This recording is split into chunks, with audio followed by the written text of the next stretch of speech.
Bishop used to be one of the best assassins in the world. One day, while walking on the beach with his girlfriend, a group of men suddenly attacked. They grabbed his girlfriend and took her away. Bishop immediately knew it was the arms dealer he'd turned down before. To force him back into action, the dealer gave him a deal: kill 3 people, and he'd let the girlfriend go. The first target? A mob boss, locked away in a super secure prison on a remote island. It sat on cliffs 100 meters high, and the waters around it were full of sharks. Only guards could get close to the boss. But for his girlfriend's sake, Bishop had no choice. He flattened a piece of plastic explosive using a cup, then stuck chewing gum over it. He cut the gum-shaped explosive to size, wrapped it again so it looked like regular gum. He hid a fuse and tiny tracker inside a cigarette, marked the cigarette with a pen.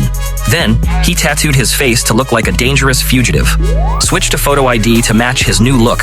Measured everything for a perfect escape plan. Then, purposely picked a fight with an agent so he'd be arrested. The agent checked his ID, saw he was a top wanted man, and sent him straight to that island prison, exactly as Bishop had planned. At the gate, guards searched his stuff, but saw only harmless items. Bishop had smuggled everything in. Now, he had to kill the mob boss named Mark, but make it look like a complete accident. Then, he noticed someone else in the prison was watching Mark with a knife. That man was planning to strike. Bishop couldn't let anyone ruin his plan, so during mealtime, he caused a loud scene and grabbed the man's knife in the chaos. But Mark had too many enemies. Another inmate suddenly rushed at him with a blade. Bishop quickly threw a weapon and stopped the attack. Mark was frozen in fear. If Bishop hadn't stepped in, he would have been dead. Grateful, Mark invited Bishop to eat with him. Bishop now had the perfect chance. Once Mark's men left, he acted fast.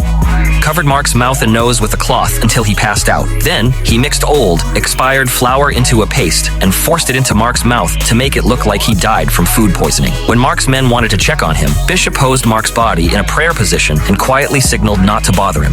Mission done. It was time to get out. Bishop pulled out the gum-shaped explosive, stuck it to the wall, inserted the fuse, and lit it. As the blast created a hole in the wall, the guards ran toward the noise. Bishop swallowed the tracker to avoid being traced, then slipped through the broken wall, jumped from his carefully planned spot into the ocean.